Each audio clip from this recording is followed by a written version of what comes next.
Well, as always, when you play a triple option team, I start with giving a shout out to that entire crew that came in on Sunday and started their preparation to give us a great look. And Will Adams was our quarterback. We lost to Kyle Bolden that had done it for so long, and it's such a unique thing to time things up and to prepare you. And you go out and play the way you did, especially for us defensively.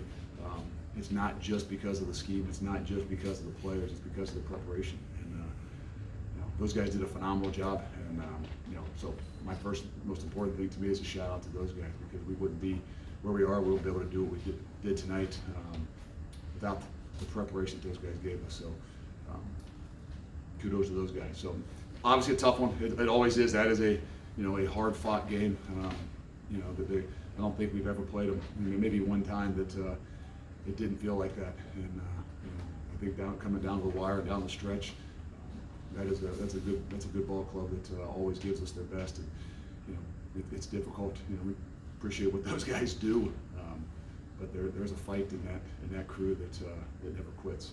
But I'm proud of our guys because they're the same. And their backs were against the wall a little bit this past week with taking a gut punch and what we went through last week, which I think that everybody goes through, but we just have been fortunate not to go through it as much. And you find out a lot more about who you are and what your seniors are like and what your leadership's like when you have weeks like that. So we'll find out what it's like again, because we've got another one gunning for us, and it'll be a quick turnaround. You mentioned Will Adams. There was a lot of other defense guys I saw running scout team. Is that a philosophy? Is that like a strategy? Well, we know those guys and attention to detail, what we have them, and sometimes they jump back over, like Will Adams would go from quarterback, Cam, we'd switch up a little bit. He'd have to go and play some free safety for us. So he was kind of like the third free. So we'd have to roll some guys in there and give him an opportunity on the other side. But there's a few guys that would play the slots for us because they're in the film room watching the little pinpoint things, so. There's a lot of credit to go around, but we find a way to get us the best look possible, and that's why I think we've been as well prepared playing this game the last few years. Ben led drives of 87 and 98 yards, I believe, and given the fact that Navy does such a great job controlling the ball, how critical were those two drives? Huge. He did a phenomenal job, and it's difficult. They do a great job at junking things up and really making it difficult on you to run the football. They make it difficult with their ability to all-out pressure you and really challenge you. And he answered the bell and everything today. And he made some really huge throws. He held on that ball and let things come open. And then the fourth down touchdown to Tyler Scott is gutsy a throw. I'm not sure I would tell him to do that by any means, but he saw what he saw and pulled it and made a heck of a play on that. Him and Tyler Scott together. So. He's done a really, really good job in a difficult situation. Meaning, you're not going to get as many opportunities at it, and they're going to really challenge you trying to run the football. You guys talk about that after value possessions against a team like Navy. I know you would rather have touchdowns than field goals, but to get a pair of field goals early and block one on the other side, I feel like that was significant. It was. All that stuff is momentum, and we got some red zone stops tonight defensively that were really big for us. Obviously, too early on, the blocked field goal. Obviously, they kicked a field goal. Those were critical, and almost had a third one down there with the fourth down and goal. Some say that the ball came out, but you can't see anything in there. There was a scrum, but that's big for us. And I tell you, he's found his rhythm. I think he's found his confidence, and he's a weapon for us. Again, we don't want to put him out there as many times. We don't want to kick 42-yard field goals or whatever it was. But not only is he doing a great job there, he's doing a great job, obviously, in kickoffs too. How tough is it when the forecast says one thing, maybe you have to plan for heavy winds and rain, and then you get out here. It's a little gusty, but it felt fine, field level, and no rain at all. Off and on, and trying to make decisions of what you do, and then you're trying to, whether you take the ball, whether you take the wind, and was it going to switch? I know this, that the last day and a half it caused a lot of anxiety, not just to me, I'm sure to Coach Gino and the rest of the crew, not really knowing exactly what it's going to be like. Then you watch some of those games a little bit earlier, and you see some of the weather, I think, you know, in Chicago or something, you're like, is that what's coming? Is that what we're gonna get? And how are we gonna adapt and adjust? And, you know, fortunate for us, it kind of calmed down a little bit. There were gusts in the first half in particular, and then a little bit in the second half, but for the most part, we were fortunate. How do you feel the interior of your line to control the dive? I mean, it's always difficult, and I don't know how many yards they had on the dive play, but I know Dante had like 11 tackles, and I mean, Briggs and Watley and Dominic in there, those things, that is a unselfish position. Now, I didn't know the guy's gonna get 11 tackles, so it's not as unselfish because he's getting some notoriety on that, but it is, it's a constant battle, and that's what gives us a chance to do what we do, especially against the triple option. How impressive is it, you know, Dante, you weren't maybe even sure how much you would get out of him this year to start preseason, but he's obviously huge. No, he is, and he's done a great job, and it's great to have Juwan Briggs in that room with them, because it's an elder statesman, is a great leader for those guys.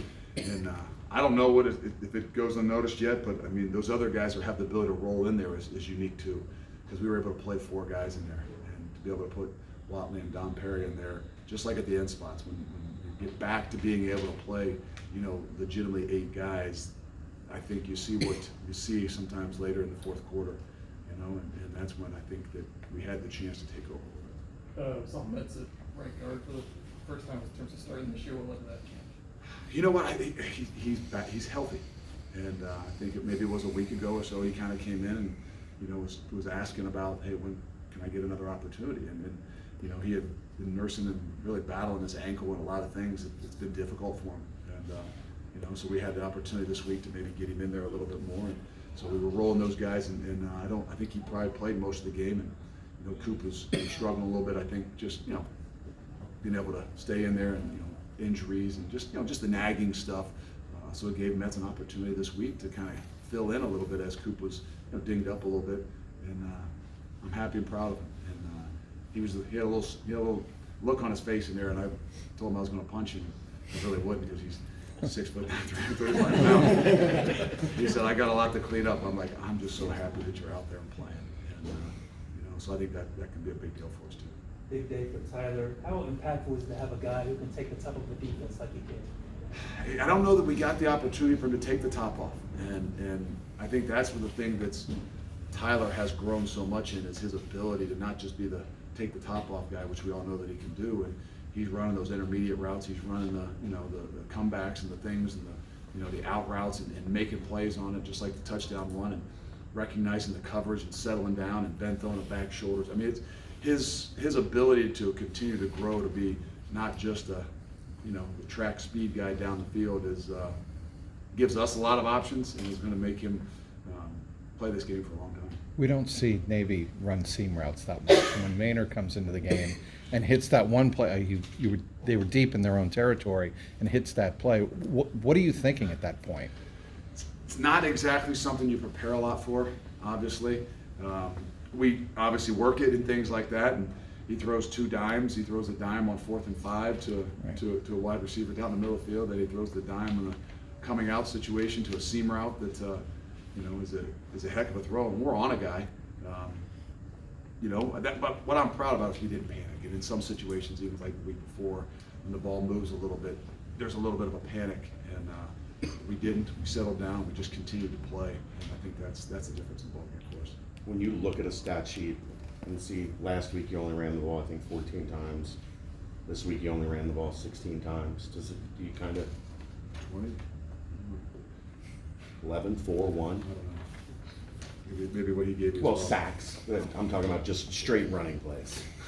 Do you twitch it like Yeah, you want to run the football? Yeah, I mean, we also have to do, you know, what people will give us. We need to get back to running the football. We know that. We need to have that balance. We need to be physical. We need to, you know, grind some things out.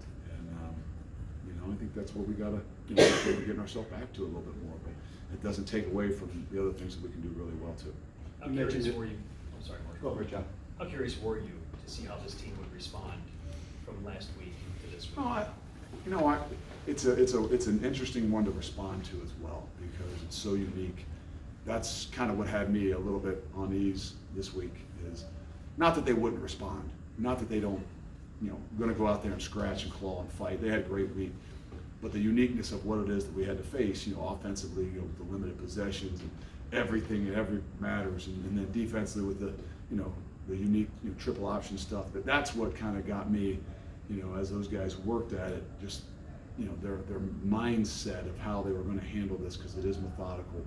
You can't get bored doing the things you're going to do, and so that's really what kind of had me, laying awake a little bit, is not how they would respond, but how they would handle, just the environment of what we had to do to win a football game. How long into the game do you think that they kind of felt like they got their groove back, or that they handled it the way you wanted? I think we started off pretty good, but the thing is that's sometimes the thing that we've struggled with. Sometimes we've gotten into a groove. Last week we were really in a pretty good groove defensively at halftime, and and even the third quarter, and then things just happened, and that's where we just kept saying, you can't relax, you can't relax, you can't relax. They're going to make some plays at some point in time.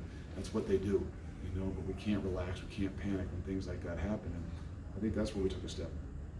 Is there any benefit, obviously you switch things up defensively formation-wise for Navy, is that, talk about guys locking back in, does maybe changing things up defensively help with that process during the week?